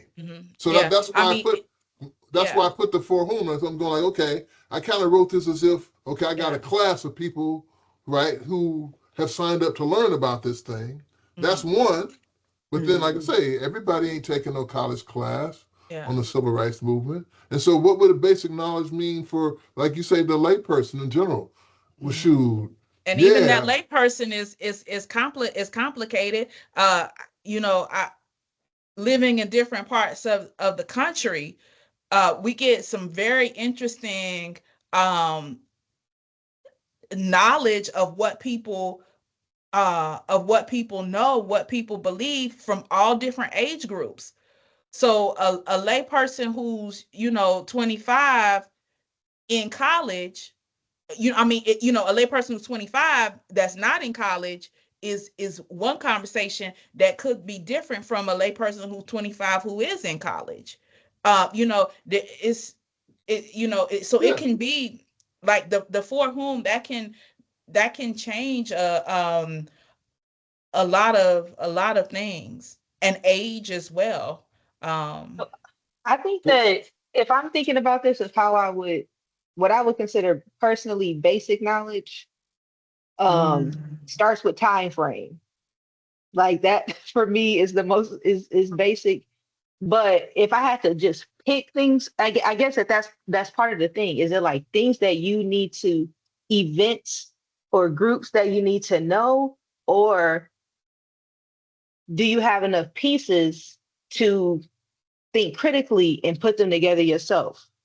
Right. So if I say, oh yeah, my students know about SNCC, that don't mean nothing if they only know SNCC and they don't know nothing else, right? Right. Versus if I give them like the broader kind of topics and then I can be like, oh, and then there was this group, then they might be able to piece that together themselves. And then they will have to dig deeper, of course. So I think that that's more so how I'm thinking of it. So even when thinking about Montgomery boycott, thinking about different forms of assault, now that's got me, I just thought like my mind went to the philosophy piece here and this idea of respectability politics and how it was fake. Like for me, that's that conversation of respectability on the outside, right? We need to look a certain way, but what's actually happening on in the background may be something different. But this is what's palatable for the TVs or what's palatable for, whoever. So I'm thinking about like imagery and those types of things. Um, so I guess for me, it's like foundation, it wouldn't necessarily be a particular person or a particular thing at the foundation. At the next level, um, I would say the organization, SNCC, SCLC, NAACP, CORE, Ella Baker, Fannie Lou Hamer. I think that like those particular individuals matter more than like freedom rides. And those particular groups matter more than freedom rides because if you know them, then you'll know the work that they did, which would be right these different movements here and there. So I think if we look at the people and we look at the groups, then we see their impact, which are these various campaigns, these various coalitions. Um, yeah, that's just kind of what I'm thinking about it. I heard that.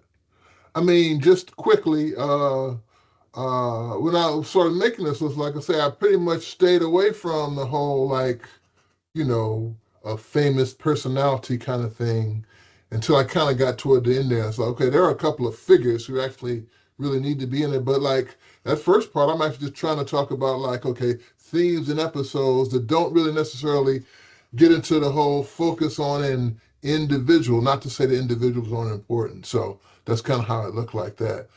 Uh, You can see it too in the way that you write it. Like, I mean, you can tell it's not to the bottom that you start seeing names and things. So And I still I left can see off some that. people like Gloria Richardson that I would love to talk. Anyway, blah, blah, blah. I've Yeah, talked yeah, too yeah. much. What you got, Dr. K, on this general subject?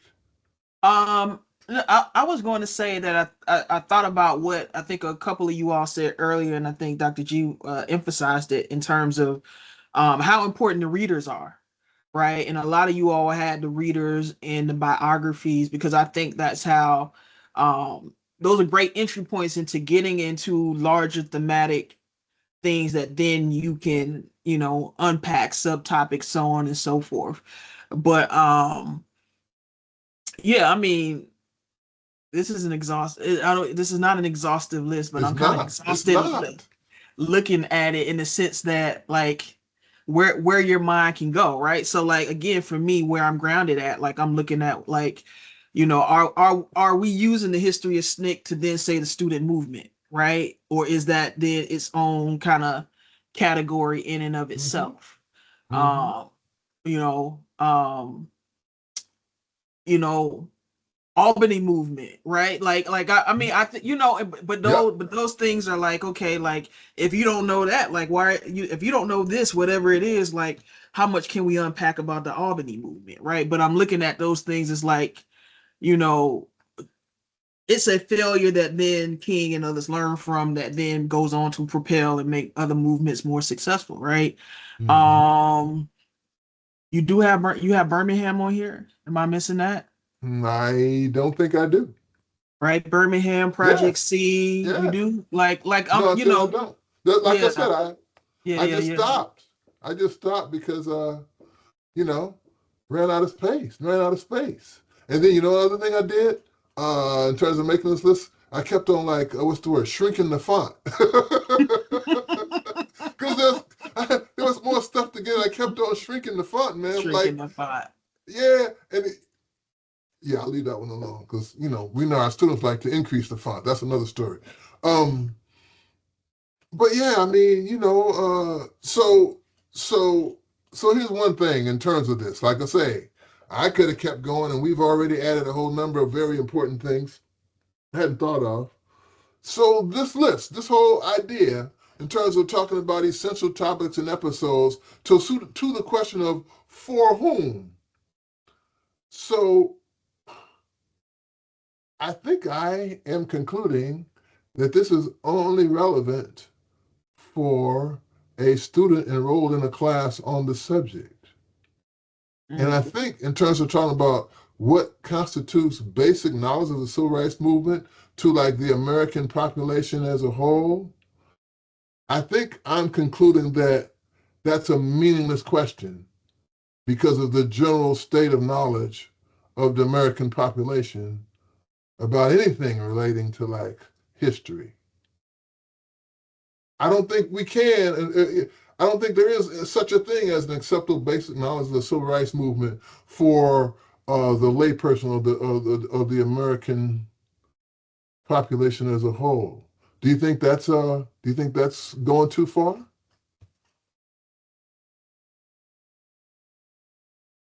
You are known to go too far. People say that. I don't know if I'm known for that. Those are two You have very a different things. reputation to claim a. Yeah, you have a Just reputation. you're repeating what I just said. People say these things. That doesn't mean these things actually are true. And y'all just saying I ain't even gonna mess with your crush. I'm just gonna pick on you personally. That's what you're doing. Yes. And I no, and I'm just thinking I mean, we're in such a climate that what constitutes a civil right, right? Even in today's climate, like um and the movement itself in terms of efficacy, in terms of you know um whom it applied to and how it applied and whom it left out, I'm just thinking about like how many things you have to unpack before you get to the things you unpack. And I'm just maybe need some more thought about that at this late hour too. I'm old too, so this is a late hour. We are creeping up on bedtime too. So Well, this is about it. So we pretty much are wrapping up now because the 9 o'clock hour approaches any second. Um, yeah, but I mean, just to this general point, I'm like, well, this really only matters if we got some people who've committed to trying to learn the subject. Uh, doesn't necessarily have to happen in a college classroom if there's some sort of, community-based sort of, class, if you want to call it that. It doesn't have to be in the college classroom. It's just that like uh, as a general rule, this type of study is kind of relegated uh, to the academy. Uh, but it doesn't have to be that way. It doesn't really have to be that way. But yeah, we can't. I just don't see it. I don't see if I think I'm repeating myself, but if if the level of or if the lack of information is at such a profound level generally, there's no point in talking about what is basic knowledge of a quite specific topic. I think starting with number one, civil rights, citizenship, U.S. Constitution, because nobody knows what the Constitution says. That's what I'm saying. Nobody like all of these things right now are just, again, to some people's mind, and maybe in reality, because there is a lot of like circumventing the Constitution. Things are so in flux that I think the baseline is you have to start with like what is the Constitution? What is it, right? The underpinning of the whole movement um is this fight for citizenship, right? Acknowledgement of citizenship as laid out in the Reconstruction Amendments and the fulfillment of those, in those amendments. And so I think you got to get to one and maybe two. I think two too, right? Because I think this idea of what constitutes patriotism and citizenship kind of go hand in hand, right? Where people feel like if you are not a patriot, then thus you are somehow relinquishing your right as a citizen, right? And so Good point. those things that I think too can sort of be connected in or are intertwined too as well, or in the idea that somehow Black people are not patriotic. And I'm like, go to a Old Navy on 4th of July and see those $5 t-shirts fly out the shelf and tell me if Black people are not patriotic, that's Yeah. not the litmus, but hey. But I think to that like basic foundation, it's also, I mean, I think that these are the conversations that we can have with anybody who may know something or may not know anything about how we are really repeating a lot of the same things that we already dealt with in different ways. So if you understand the Constitution, then you would be like, hey, why is, ICE running around here? Oh, it's under the president. It can be dismantled at any time, right? Like these types of conversations, Americans being arrested and, professors' flights randomly getting canceled because they connected with Antifa. Like these, like when we talk about the civil rights movement and what they were fighting for, I think that's kind of my thing sometimes is they don't they as in like a lot of people, since they don't know history, they get surprised and they get worked up and they get shocked by things happening today. And it's like y'all didn't see this coming, because this isn't the first, this isn't the second, this isn't the third time that we've kind of been in this situation. So I would agree that understanding the U.S. Constitution is fundamental to understanding what's happening in the country, and what people are fighting for and why they are fighting for it. And the citizenship rights is, again, that's a hot topic right now, looking at birthright citizenship and things like that. So it's a lot of overlap. And I think that if people did learn from the 40s, the 50s, and the 60s, and they would know how to combat 2025, but they don't because they don't read. I think that these all of these topics are important, even the ones that we don't have included on here. I think they're important in the classroom and beyond the classroom for our everyday lives, to understand how we even move in public space is because of what we see on this list. So the fact that I can live in the neighborhood that I live in right now with my neighbors, who my neighbors are, right, and everything be okay, that's because of this list. That I can teach at the institution where I teach is because of the things on this list. So my very existence, my embodiment right now is because of what is on this list and these things. So it becomes basic to me as to just how I navigate and move in the world. And many people can see that as well. if they knew, and say, hey, and I make this clear to my students, hey, you wouldn't have this class if it wasn't for, in 1972, the students, of the Afro-American Student Association forming, a list of demands to demand that there be Black history courses taught by a Black professor.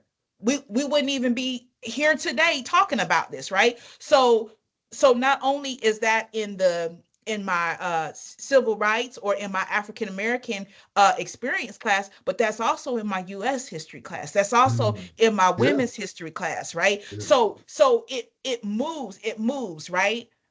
And even me, going places and stuff. I actually live in the Commonwealth with with you, and so